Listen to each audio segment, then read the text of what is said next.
Hello guys, myself Tandel Gayatri. કાલે આપણે TET 2 math સાયન્સનું કટ ઓફ ક્યાં અટકશે એની વાત કરી હતી. બરાબર, આ વાત કરી ત્યાર પછી તમારા બધાનો સારો એવો પ્રેમ મળ્યો મને. બરાબર, એ બદલ સૌથી પહેલાં તો તમને thank you so much. Please like, share and subscribe my channel. હવે આપણા જે કંઈ વાતચીત થઈ એના અંતર્ગત કેટલાક લોકોને પ્રશ્ન હતો કે ઓહો, આ બેને તો ગુજરાતી તેમજ ભાષાના વિષય વિશે કંઈ કહ્યું જ નહીં. બરાબર, એસએસનું તો કંઈ કહ્યું જ નહીં. બરાબર, સો અહીં ઘણા બધા એનાલિસિસ કર્યા પછી ભાષા અંગેના થોડા ડેટા મને મળ્યા.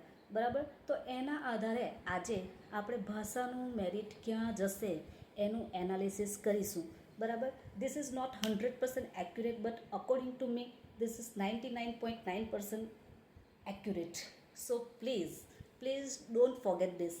ઓકે, હવે ગુજરાતી વિષય, આપણે ગુજરાતી વિષયની વાત કરીએ ભાષામાં. તો હવે પહેલાં તો ભાષામાં ટોટલ પાસ થયેલા કેન્ડિડેટ કેટલા હતા? તો પાસ થયેલા કેન્ડિડેટની જ્યારે આપણે વાત કરીએ તો ભાષામાં 4200 જેવા વિદ્યાર્થી પાસ થયા હતા. બરાબર, આટલા કેન્ડિડેટ પાસ થયા. બરાબર, ટોટલ પર્સન્ટેજ ગણતરી કરીએ જે એપ્લિકેબલ હતા અને એમાંથી પાસ થયા એને પર્સન્ટેજની આપણે કાઉન્ટ કરીએ તો 4.20-25% જેવું થાય. બરાબર, 4.20-25% જ કેન્ડિડેટ પાસ હતા. એનો મતલબ એવો થાય છે કે ભાષામાં ખાસા એવા કેન્ડિડેટ ફેલ થયા હતા. બરાબર, જેથી પાસ કેન્ડિડેટની સંખ્યા ઓછી છે. હવે આપણાને એનાલિસિસમાં એમણે આવું નથી કીધું કે તમારા 110થી 120ની વચ્ચે આટલા કેન્ડિડેટ છે, 130થી 140ની વચ્ચે આટલા કેન્ડિડેટ છે. એમણે ઓરલ મતલબમાં ભાષા, મેથ્સ, બરાબર, સામાજિક વિજ્ઞાન, અંગ્રેજી બધા જે છે એમને બધાને કમ્બાઈન કરીને કહી દીધું કે આટલા માર્ક્સ છે. બરાબર, હવે થાય એવું છે કે મોસ્ટલી સાયન્સવાળા જે વિદ્યાર્થી હોય છે, બરાબર, એમના માર્ક્સ વધારે જ હોય છે અકોર્ડિંગ ટુ મી. ના, એનો મતલબ એવો નથી કે ભાષાવાળાના ઓછા હોય, એવું નથી.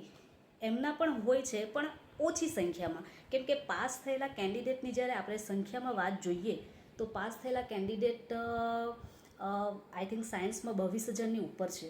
બરાબર, જ્યારે સામાજિક વિજ્ઞાનમાં 12,000ની ઉપર જેવા છે.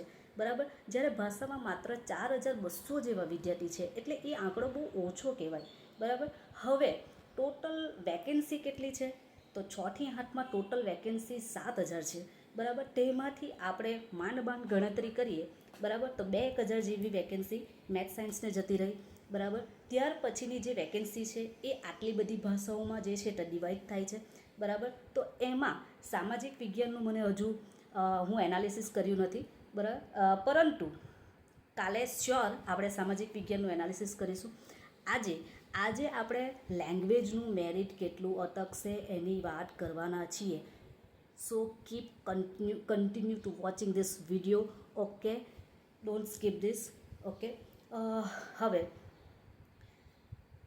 2019ની જે ભરતી હતી, 2018-19ની જે ભરતી હતી તેમાં ટેટ 2માં ગુજરાતીનું merit cut off I think 73 approx general કેટેગરીનું હતું.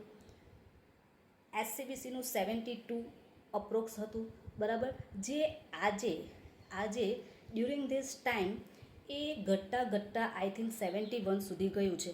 સો આપણે આવું તો ના કહી શકીએ, પરંતુ આ વખતે ક્રમિક ભરતી છે, 9-10ની અને 11-12ની પણ ભરતી સાથે થશે. એના આધારે તેમજ ટોટલ 7,000 જેવી ભરતી છે. બરાબર, એટલે મિનિમમ મેરિટ જો ગણતરી કરવા જઈએ તો જેમનું 68થી 70ની વચ્ચે હશે, કટ ઓફ જેમનું 68થી 70ની વચ્ચે હશે ગુજરાતીમાં, એ 100% લાગી જશે. 99.99% એ કેન્ડિડેટ લાગી જશે. બરાબર, હવે અંગ્રેજીની વાત કરીએ. અંગ્રેજીમાં પણ આમ જોવા જાય તો મેરિટ હાઈ રહે છે. બરાબર, પરંતુ તેમ છતાં બી જ્યારે અંગ્રેજીની વાત કરીએ તો એસસીબીસી કેટેગરીમાં જે છે 73.03 જેવું અટકેલું હતું પ્રથમ તબક્કામાં. બરાબર, ત્યાર પછી એસટીનું 68 પોઈન્ટ સમથિંગ જેવું હતું. બરાબર, જ્યારે એસસીનું 75 હતું. કેમ કે એમની જગ્યા ઓછી આવી હશે તે ટાઈમ પર, બરાબર. હવે આ ટાઈમ પર શું થશે, તો આ ટાઈમ પર પણ ઇંગ્લિશનું મેરિટ મિનિમમ જેમનું 70થી 71ની વચ્ચે હશે, અથવા તો આપણે આમ પણ કહી શકીએ કે જેમનું 69 to 71ની અપ્રોક્સ હશે તેમનું 100% આવી જશે વારો. So don't worry about this. And Hindi સબ્જેક્ટમાં એકચ્યુઅલી SCBCનું 69.28 આઈ થિંક હતું, એન્ડ SCમાં 71.24, જ્યારે STમાં 65%. એટલે ST કેન્ડિડેટ જે છે જે હિન્દીમાં તેમજ ગુજરાતીમાં તેમજ ઇંગ્લિશમાં કે સંસ્કૃતમાં ST કેન્ડિડેટ માટે મારું કહેવું છે કે એમને મોટા ભાગે 65 to 70ની વચ્ચે જો મેરિટ હશે તો 100% એમનો ભાષામાં વારો આવી જશે. ST કેન્ડિડેટ જે છે એમનું 65થી ઉપર મેરિટ હશે તો વારો આવી જશે ST કેન્ડિડેટનો. So don't worry about this. And રહી વાત સંસ્કૃતમાં, તો સંસ્કૃતમાં મેરિટ એમ તો હાઈ રહે છે, બટ મારા હસબન્ડનું સંસ્કૃત હતું, દેટ્સ વાય મને ખબર છે કે એમના 110 માર્ક્સ હતા. સો 110 માર્ક્સના આધારે એમનું મેરિટ આઈ થિંક 76 જેવું હતું, ને એમનો નંબર ગુજરાતમાં આઈ થિંક બીજો કે એવો જ હતો. સો એમને નજીકમાં મળી ગયું, બરાબર. હવે આ એક્સપિરિયન્સ મેં તમને એટલા માટે શેર કરું છું કે તમને પણ ખબર પડે, બરાબર, કે મેરિટ હાઈ હોય તો આપણને આપણા નજીકના એરિયા મળી જાય, જેનાથી આપણને નોકરી કરવામાં પણ બેનિફિટ રહે, તેમજ બધી જ બાબતનો બેનિફિટ રહે અને આપણે ફેમિલી સાથે એન્જોય પણ કરી શકીએ, બરાબર. સો હવે સંસ્કૃતમાં પણ મેરિટનું આપણે એનાલિસિસ પ્રમાણે જોઈએ તો મોટાભાગના કેન્ડિડેટ લાગી જશે, બરાબર. જેમનું 68 to 69 અપ્રોક્સ મેરિટ હશે તે 100% લાગી જશે. સો don't worry about this, chill, okay. And હવે અહીં વાત બધા જે ભાષામાં જે મેં બધાનું કીધું, ST SC જે છે, બરાબર, SCમાં કોઈક વાર વેરિએશન આવે, એનું રીઝન એક એમની જગ્યા ઓછી આવી જાય એવું કંઈક થાય છે, બરાબર.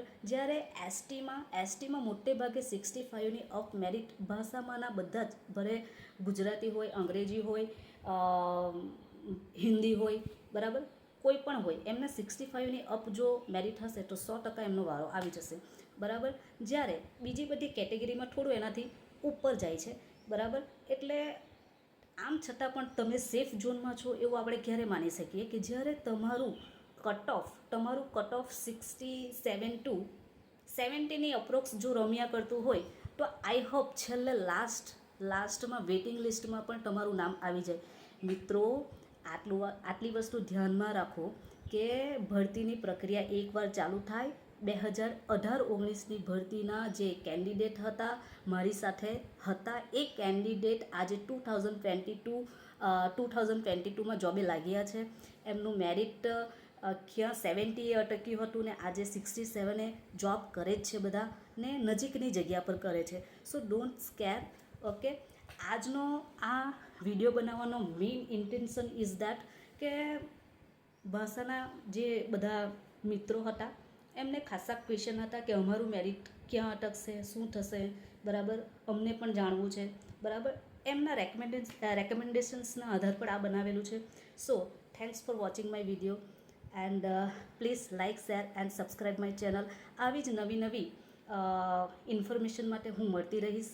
તેમજ હવે પછીનું નેક્સ્ટ આપણો વિડીયો જે છે એ એસએસનું મેરિટ એનાલિસિસ કરીશું. એમાં એસએસમાં જે બેનના સૌથી વધારે માર્ક્સ હતા, આપણા ગુજરાતમાં પ્રથમ નંબરના જે હતા, એ બેનનું આપણે બેન સાથે વાતચીત કરીશું. શું હતું એ બધું જાણીને જ હું તમને ડેટા પહોંચાડીશ. સો થેન્ક્સ, આભાર.